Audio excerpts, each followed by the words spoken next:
Part A. In this part of the test, you'll hear two different extracts. In each extract, a health professional is talking to a patient. For questions 1 to 24, complete the notes with information you hear. Now, look at the notes for extract 1.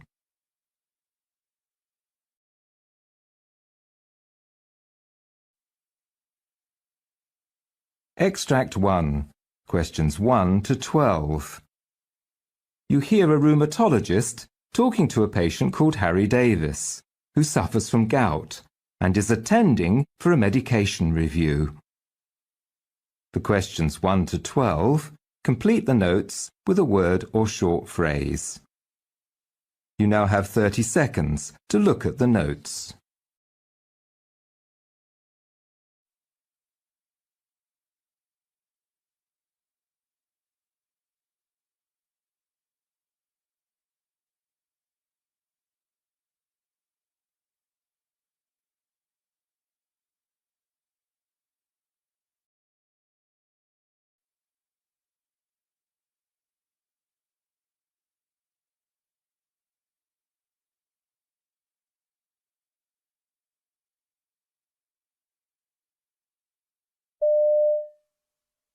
Now, I understand your GP has referred you to me so that we can review the medications you're taking for your gout. That's right.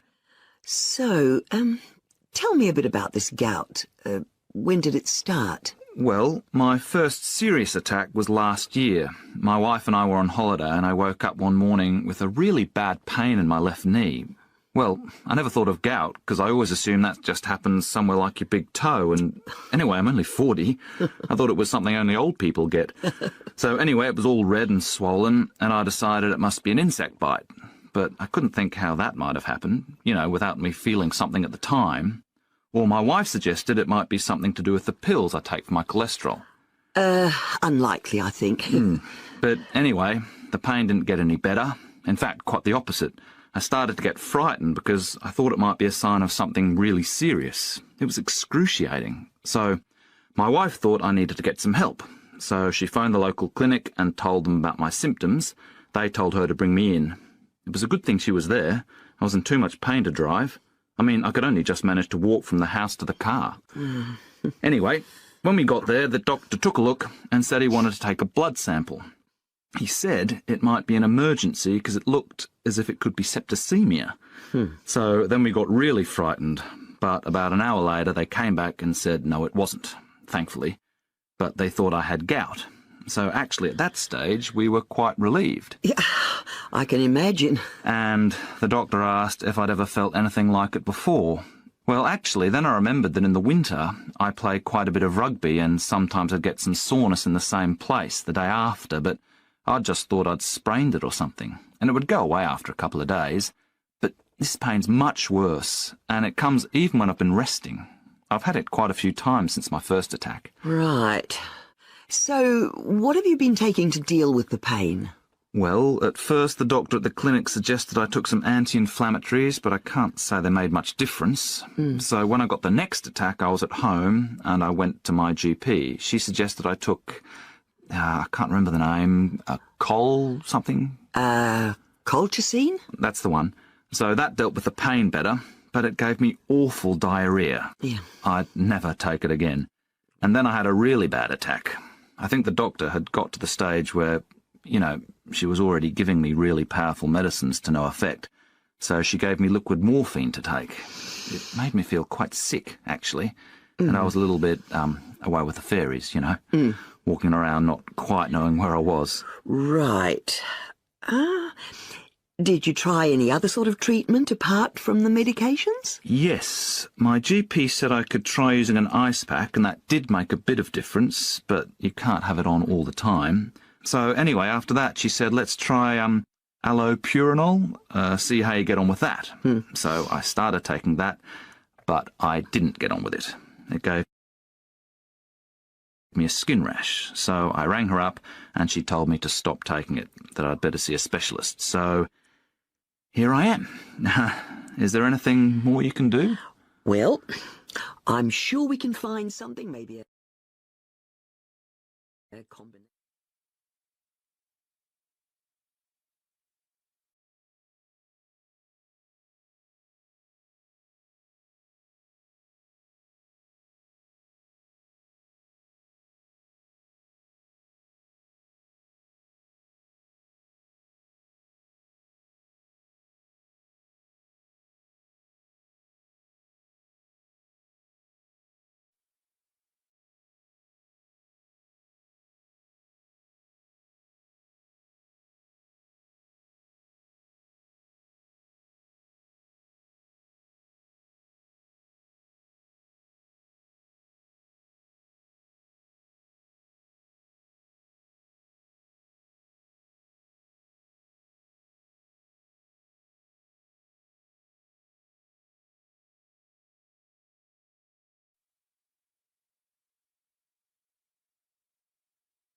Extract 2, questions 13 to 24.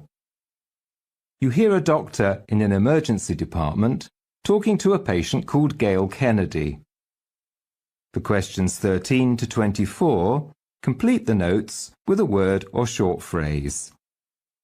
You now have 30 seconds to look at the notes.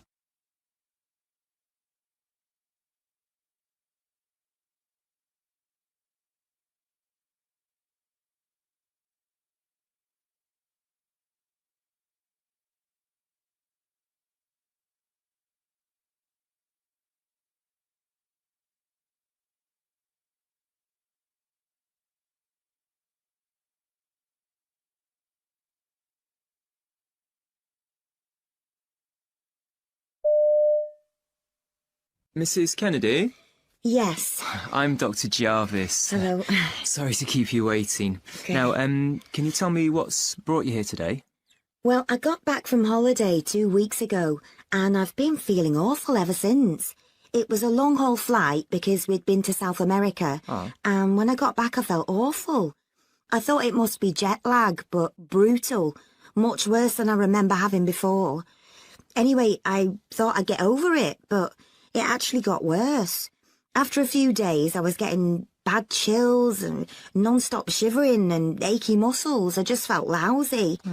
I mean, normally I'm pretty healthy. I don't get a lot of illnesses. So I started to worry. I thought maybe I got meningitis. So I rang the doctor. When I told him where I'd been, he said I should come in and see him because it might be malaria. So I said, well, it can't be because I've been taking Malarone. I started on that 2 weeks before going away. I tried Lariam a few years ago, but it gave me really odd dreams, so I didn't want to take that again. Anyway, the doctor said some sorts of malaria are resistant to these drugs, and I know I did get a few bites when we were there. He gave me some pills to take for 3 days, just in case it was malaria. Right. Can you tell me what they were? Oh, art something? Artesunate. That's right. And something else. Hang on, I've got the box here. Mefloquine. Okay. So I went home and I took the pills, but I didn't feel any better. In fact, I got worse. I felt really weak and I was sweating buckets, just dripping with it. I finished the pills yesterday morning. Since then, I've been really bad. I haven't been able to keep anything down. I was throwing up all day yesterday and had the most splitting headache. I've never had anything like it. So I rang the doctor again, and he said the blood test had come back negative. But if I wasn't feeling better today, I should come into the emergency department and get some more tests done. Right. Well, I'll just do a brief examination. Okay. You want to pop over there?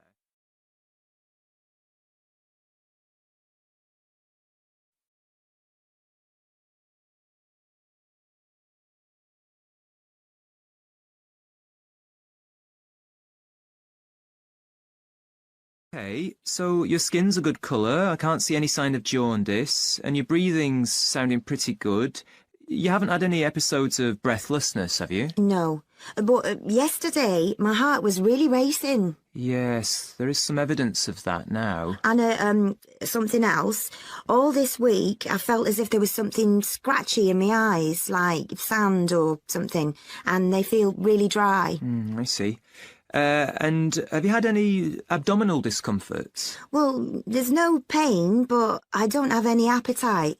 I can't really keep anything down, like I said. Right. Now, apart from taking the anti-malarials, did you have any vaccinations before you went away? Yeah, I had all the injections. Typhoid and what else? Not yellow fever, because I'd already had that before. But I did have one for hepatitis A. Yeah.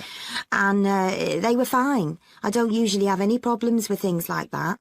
Then, while we were away, I did get cold sores all over me upper lip.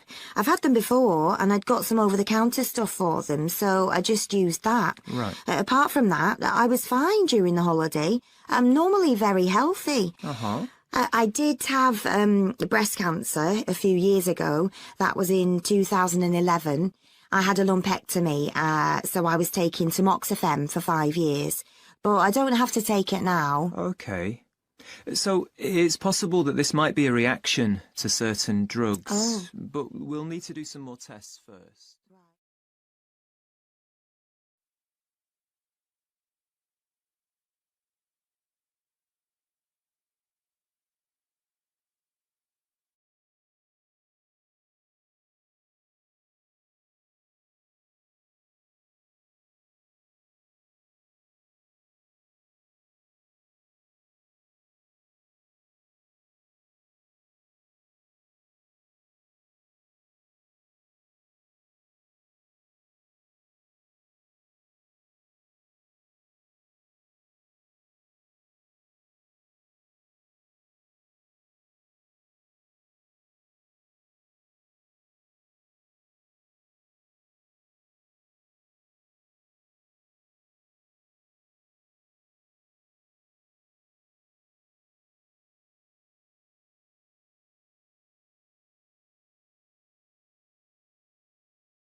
That is the end of Part A.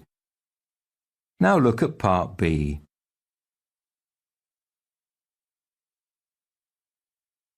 Part B. In this part of the test, you'll hear 6 different extracts. In each extract, you'll hear people talking in a different healthcare setting.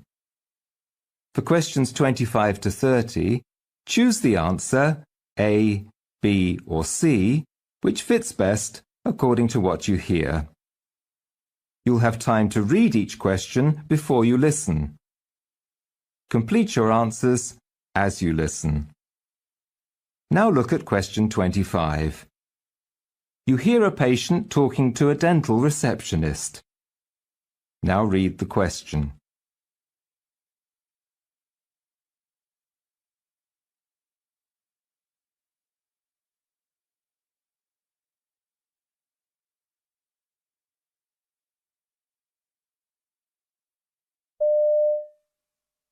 Hi, I'd like an urgent appointment, please. Let's see, who's your usual dentist? Mr. Garcia? You say it's urgent. Are you in pain? Yeah, it's the tooth Mr. Garcia filled last week. Well, he's away today, I'm afraid, but there's a free slot this afternoon with his colleague, Mrs. Brown. Well, that'd be okay, but are you saying Mr. Garcia could fit me in tomorrow? That's right, we'd get you in first thing. Can you wait? Well, I'm not chewing on that side and I'm taking paracetamol, which is helping. The pain started when I was eating a steak, so I'm frightened I might have upset Mr. Garcia's work. It makes sense for him to check it out. OK, we'll book you in for tomorrow morning at 10.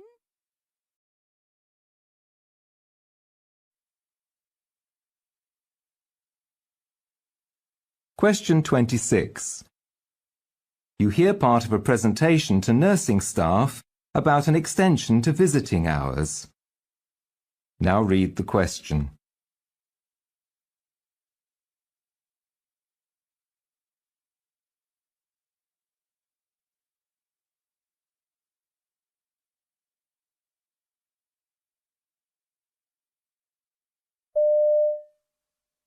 Now, you'll have received the survey asking your opinion about extending visiting hours, and doubtless you've got your own ideas about the possible impact on your work. You're probably aware of the evidence pointing to the positive effects on patient recovery rates of increased contact with loved ones. This isn't in question, but of course things must be managed properly. I've heard concerns about how busy everyone is, that you've got enough on your plates without having to worry about extra demands from visitors. Well, we've carefully planned things to prevent you being overrun with queries, interruptions and so on. Visitors will be given a list of do's and don'ts outlining what's expected of them. Meanwhile, managers will be monitoring things carefully to make sure routines aren't disrupted at all.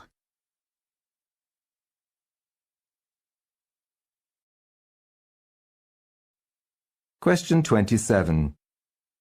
You hear a surgeon discussing a patient with a nurse in the recovery ward. Now read the question.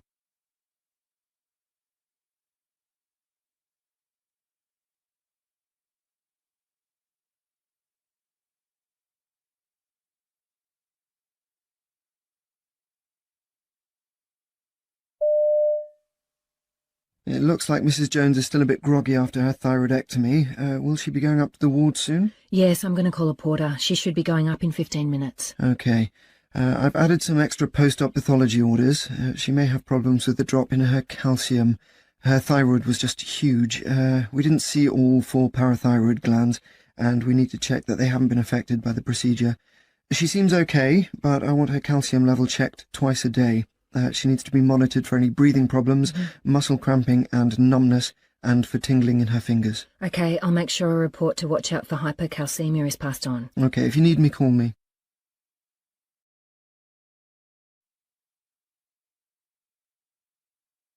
Question 28. You hear a chiropractor briefing a colleague about a patient called Ryan. Now read the question.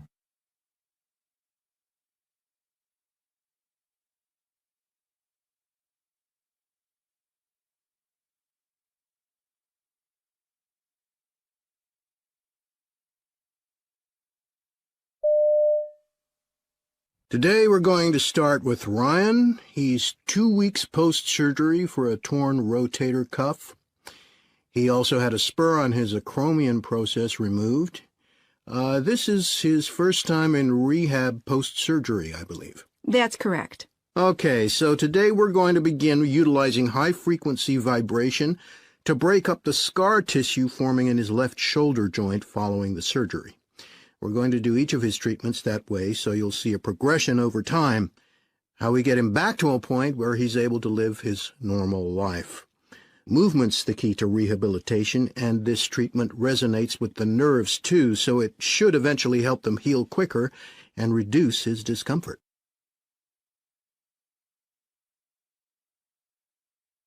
Question 29. You hear a surgeon talking to a group of medical students about patient risk in emergency surgery. Now read the question.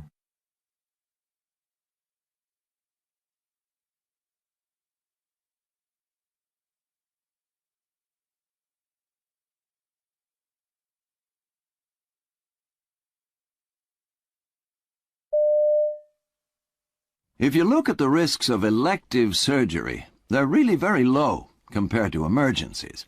Clearly, then, we can make the biggest difference in reducing risk and improving outcomes in emergency surgery. Our mortality outcomes here are actually below average. We're at 8% compared to around 13% nationally. The emergency patients I handle tend to be older, so they're at higher risk. And when they come in, we haven't got long to prepare them in order to reduce any risks, maybe an hour or 2. In terms of patient safety, every minute, every half hour we can use to get them ready counts. That's because the patients we're thinking about are prone to developing post-operative complications, given that they have a range of associated heart, kidney, and lung problems.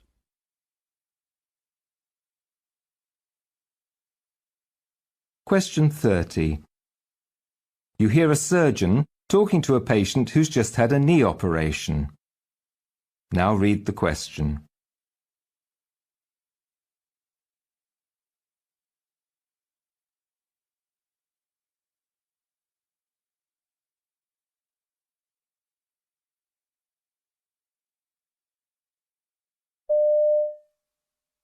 How are you feeling, Mr. Shaw? Oh, exhausted.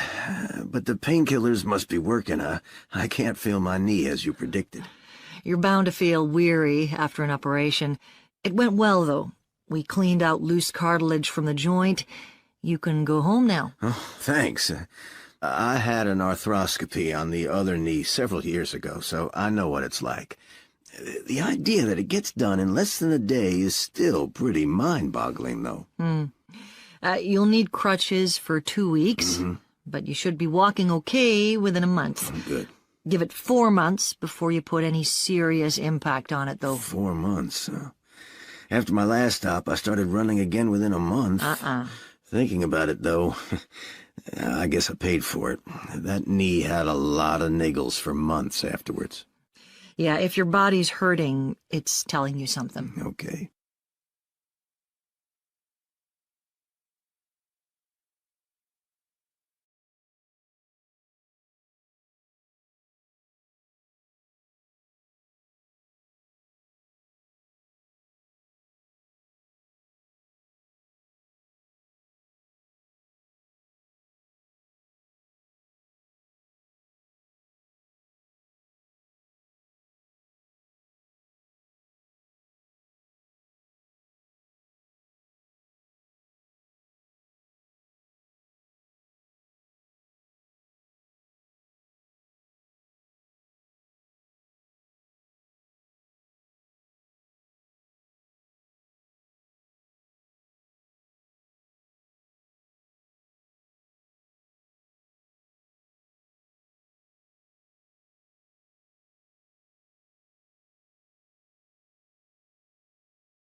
That is the end of Part B. Now look at Part C.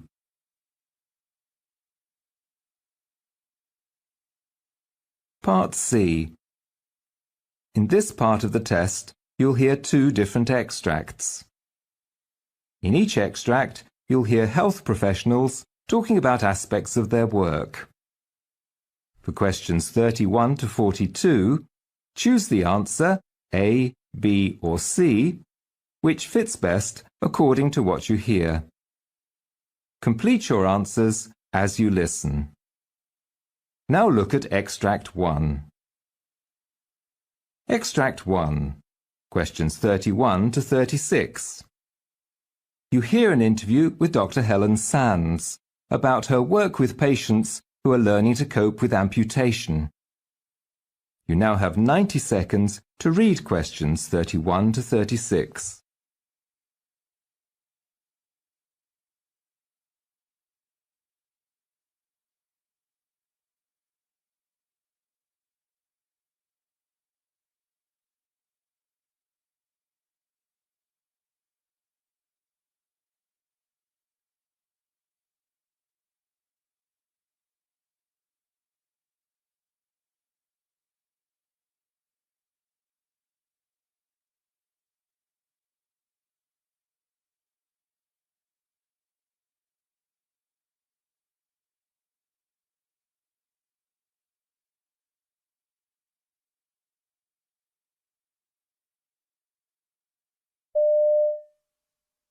I'm joined today by Dr. Helen Sands, who works with patients who've had limbs amputated. Now, amputation is an extremely traumatic experience for patients.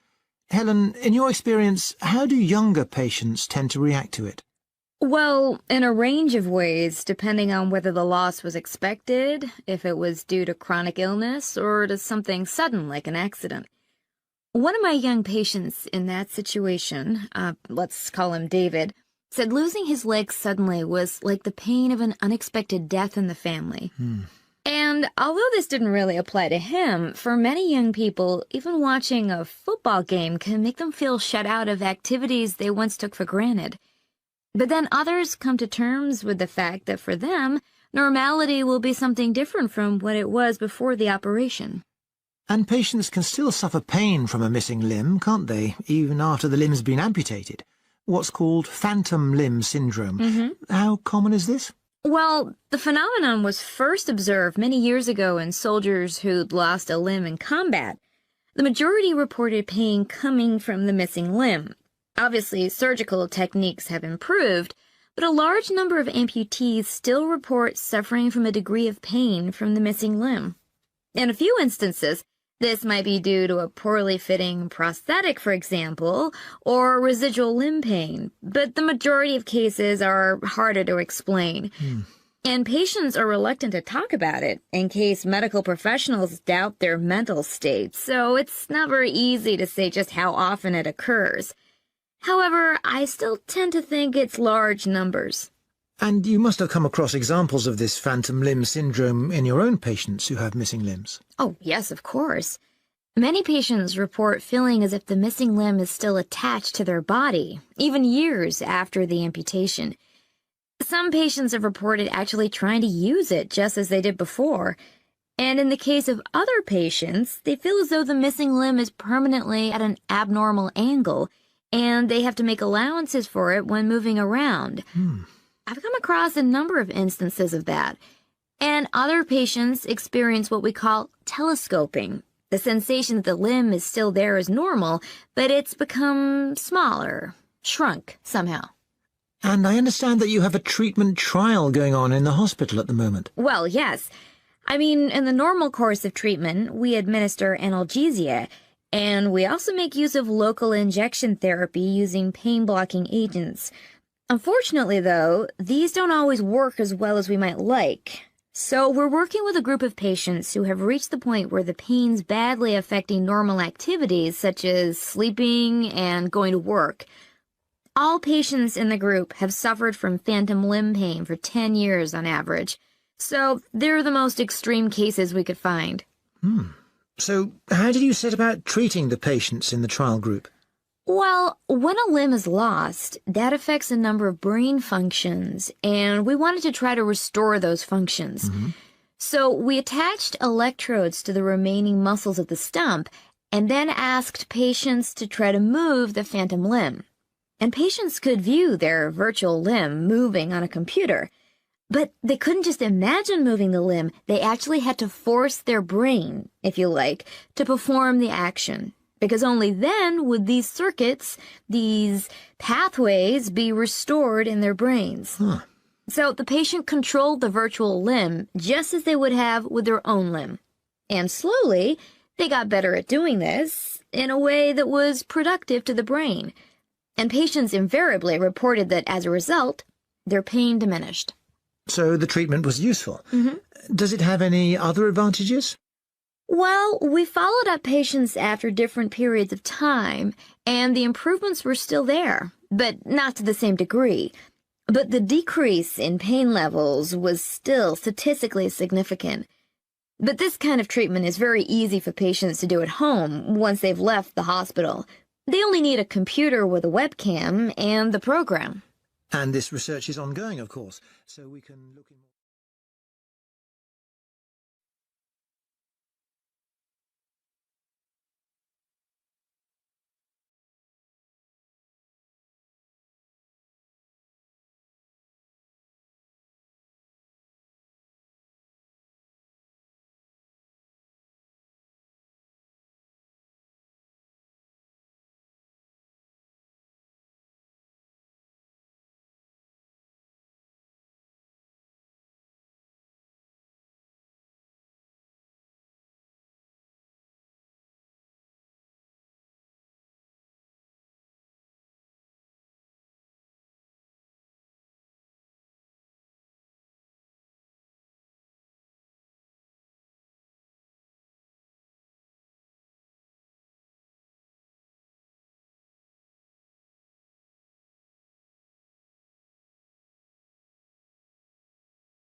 Now look at Extract 2.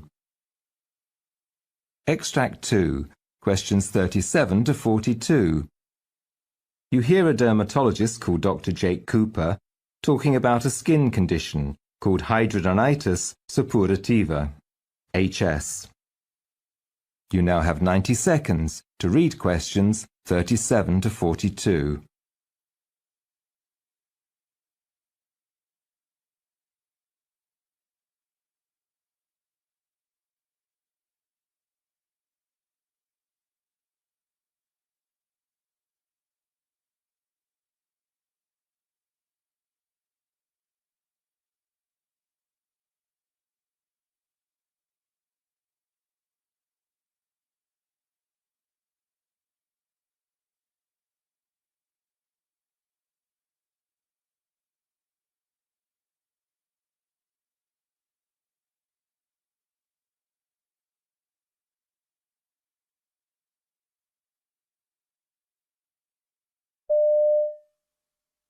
Hello, my name's Jake Cooper.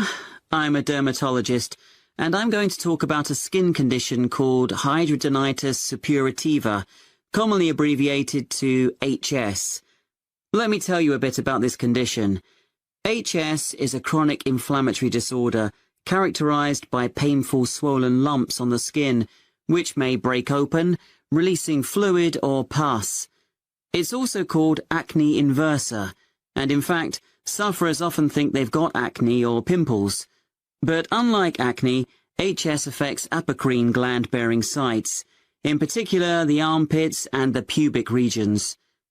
It's not a very well-known disease in the medical community, which is surprising, as it affects about 1% of the population, and early occurrences are commonly misdiagnosed as simple nodules or abscesses. This is unfortunate, as the condition can be very distressing for the patient.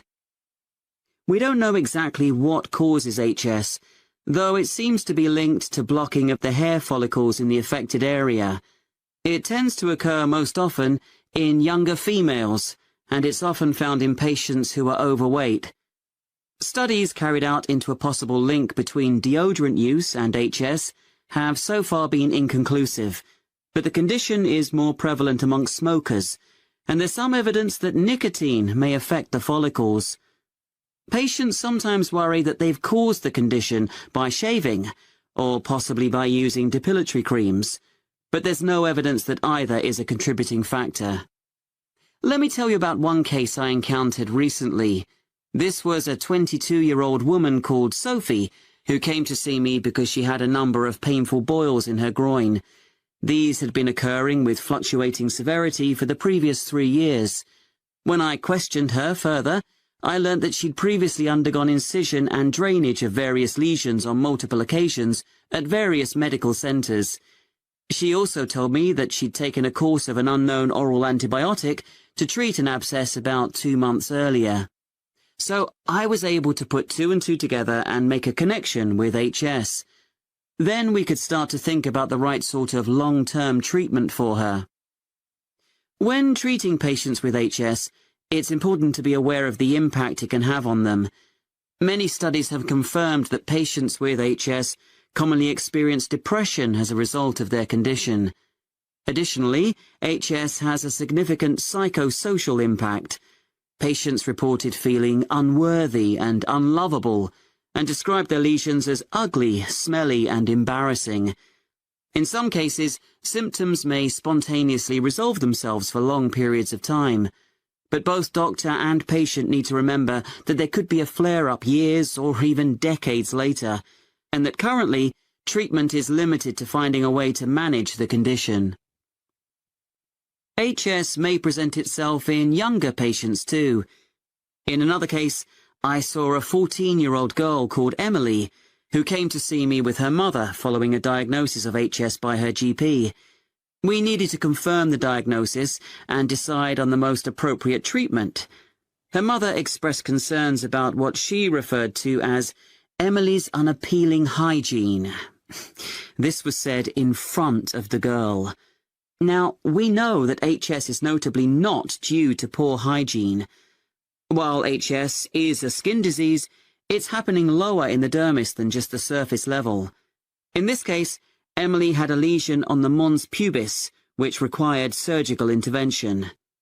Following incision and drainage, her condition improved, but this does illustrate the need to consider not just the patient, but also the attitude of family members. In general, when it comes to treatment, once we make a diagnosis, there are multiple therapies indicated, depending on the severity of the disease and patient presentation. One thing patients often ask me is whether they need to make changes to their diet. One small-scale study followed 12 HS sufferers who cut out beer from their diet, together with other foods containing yeast, such as bread and some types of cake. And this did appear to have an effect on their symptoms. It's also known that overproduction of one group of hormones called androgens may contribute to the symptoms of HS. These hormones are linked to insulin, and foods such as milk and cheese can raise insulin levels. So reducing these types of foods might be helpful. However, a controlled diet, which leads to weight loss, is certainly recommended for patients who are overweight or obese.